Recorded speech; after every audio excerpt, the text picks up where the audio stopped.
So Go far. ahead, Q. Oh, what? Go, Q. Go It's ahead. not my alma mater. You got it, Q. Go ahead. You I always knew you go were going first. to do this. No. You always that is go not first. True. Come Go. on, VAR. That is not true. ahead. Come on, VAR. Let's Don't bring, do this to me, Let's VAR. bring him Go ahead. home, VAR. Let's bring him Yeah, home. come on, VAR. Come on, VAR. What y'all come on, VAR me for? Why are you putting this on me, man? It's Come not on, my man. alma mater. Let's hear what you have to say, Q. All right.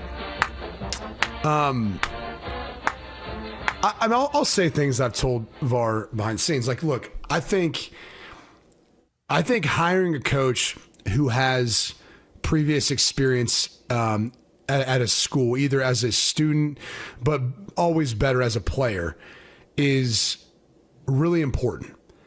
And the reason why I say that is because I think college football is more tribal. It's more cultural than any other sport. And we can call it professional sport, however you want to describe where college football's at. That's just the reality of it. Okay. People attach a really important, amazing part of their life to that school because of the maturation process that happens through it. So there's just a stronger feeling towards that school, towards their alma mater. And so I think someone who's got the perspective, having gone through it, it helps them understand exactly what they're signing up for. You know, we just talked about Brian Callahan getting fired with the Tennessee Titans. When he signed that contract, when he decided to become the head coach of the Tennessee Titans, I guarantee you right now, all the thoughts going through his head are drastically different than what was said to him, what he was thinking going into it less than 2 years ago.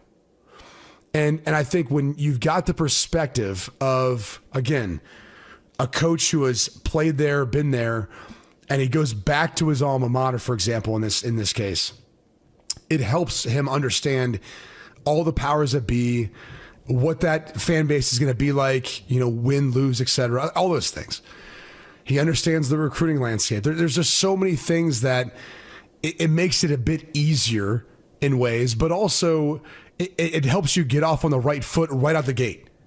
You know, you're not having someone jump into a program that doesn't feel like the right fit. And I say this being a guy from Columbus, Ohio, who watched John Cooper, who was a Southerner, come up to the Midwest, and it just felt like it was never going to work. John Cooper was a really good coach. Fine coach. Won a lot of football games. Fine coach. He's a Hall of Fame coach, by the way, in college football. But he ultimately couldn't beat Michigan enough. He ultimately couldn't win enough bowl games and get Ohio State to where it needed to go. And in walks Jim Tressel, and he was able to do that.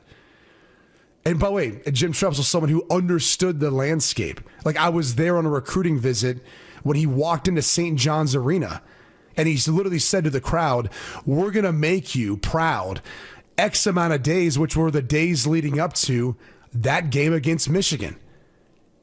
Like, he knew right out the gate what he needed to do and what he needed to say. And then he catch the world on fire, I don't think his first year, but after that, it became that, right?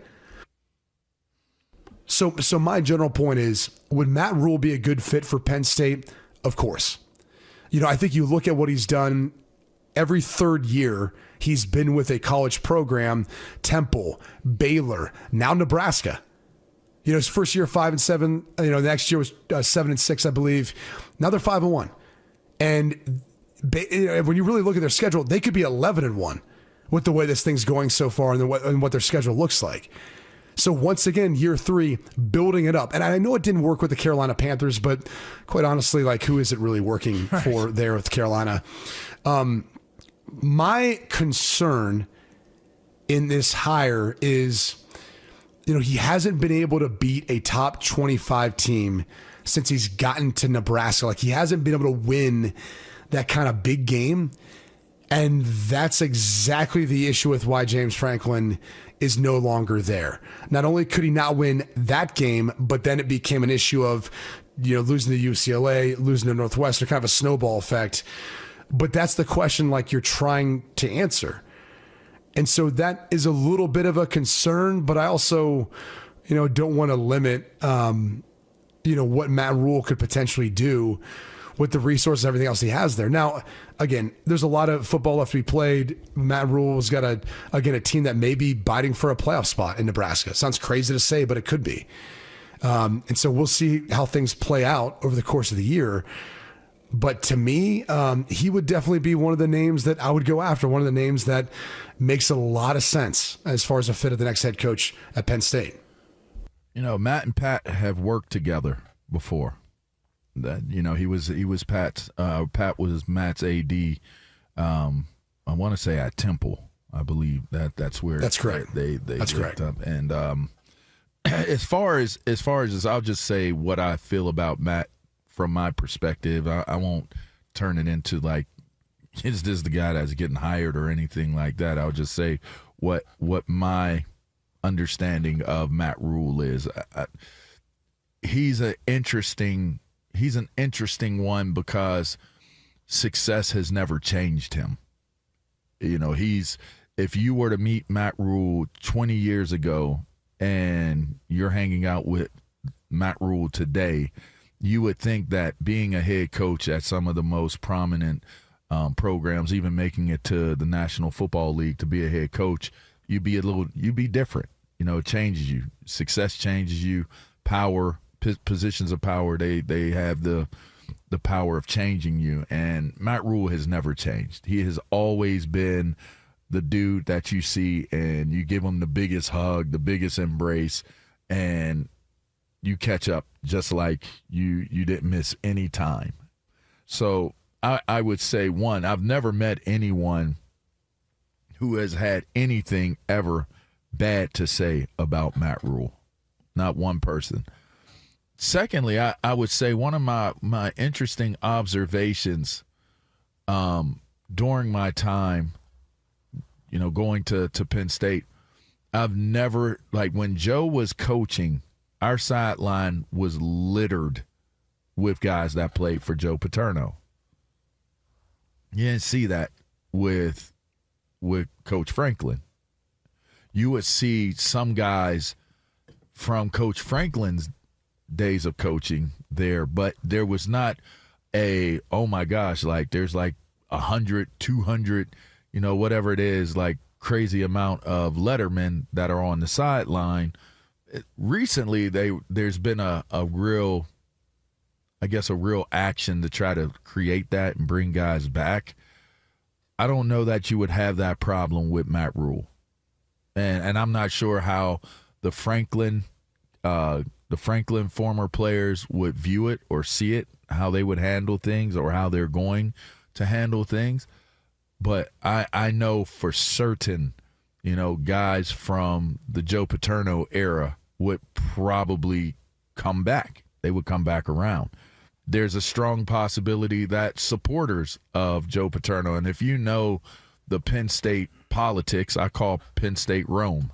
You have the Senate, you have, you have the emperor, you have the Caesar or whatever. You have a lot of different levels of people doing things and positions of power or positions of privilege, whatever you want to call it. You have that set up at Penn State, and a lot of people are gatekeepers. And so it gets pretty interesting being able to navigate from one place to another without somebody gatekeeping it and making it difficult. Whether you work there or whether you're a fan or whatever it may be, it's just weird. It's an interesting way of how culture is handled. I think a guy that's familiar with how the mob works, how different aspects of internal, how things work, would be a benefit. Now, how much of that does Matt Rhule know at this point? I don't know. Is he familiar with it? 100%. So there is the politics side of it, that if you bring someone in and they don't understand, whoever the guy is that comes in, he has to understand or get up to speed very quickly on the landscape of what Penn State represents. Because if you do not take that into serious consideration, your time will be very, very limited, just because of the intensity of the fan base. It'll be pretty. It may be short lived. So I think Matt Rhule is a guy that again, he can unite instead of creating division. I just don't know if it's a great, like, it always sounds great to bring an alumni back, a guy who knows it, I just wonder, are there drawbacks to that as well? Like, I would never want to do it, because the same people that are the ones that love you now and have cheered you on through the years and stuff like that, get to some losing games, get to a losing season, and you'll be like, wait, like, you had my autograph on your jersey and you're sitting there saying fire me. Like, I don't want to go through those type of it's wild, right? Yeah, I would never want to go through those mental emotional gymnastics as to how can you go from loving me to hating me. And dude, we used to play in this bookstore basketball tournament at Notre Dame. It's claimed to be the largest outdoor 5-on-5 basketball tournament in the world. There's like some 500, 600 teams. It's any student, faculty, employee of the university. Anyone can play in it. You can't play for more than one team, but like there's all these different rules. And it goes on during the spring, like the entire spring semester. And I remember going from our spring game, like people are cheering you on, you're at your spring game, to then going to the basketball court and all these dudes are talking trash. And I'm like, what in the world? Like, what is going on? It always gave me the perspective of, like, everyone loves you until things aren't going the way that they want them to go, or you want them to go. And the reality is too, is fans aren't your friends. And I think there's too often times players get, that confused because of, the love that they get at times, and then the backlash that they'll receive is that they're not friends. They're just fans. They like the team. They're going to like the team after you're there. They liked it before you got there.